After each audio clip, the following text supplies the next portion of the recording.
If you follow the guidelines in the previous chapter, then after a few days you should have at least a handful of followers. Now it's time to crank things up a notch. Let's go over some methods for building your following even more. First, follow relevant members of your market and you'll often get followed in return. Next, try to interact in real time throughout the day. This will become apparent to Twitter users and you'll appear as alert, responsive, and engaged. Pay close attention to trending hashtags and topics so you can leverage their momentum. Ensure you mention or cite people in tweets using the @sign. Many will return the favor. What you tweet matters too. In addition to textual tweets or mentions of interesting articles, be sure to include some catchy media.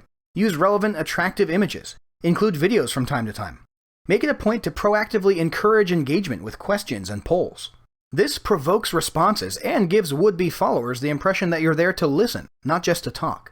And yes, those cheesy quote images work too. All of these practices will increase engagement, sharing, and so on.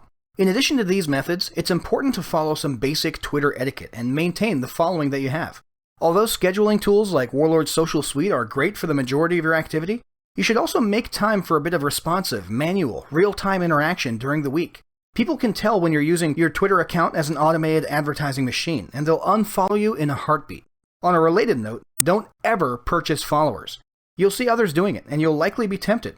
But most of these followers will be bots, and you will destroy your brand and your reputation. Bottom line, if you're going to expand your following on Twitter, you need to come across as genuine and engaged. So that's it for this video. In the next video, we'll discuss how to achieve a return on investment for all this time and work you've put into your Twitter marketing.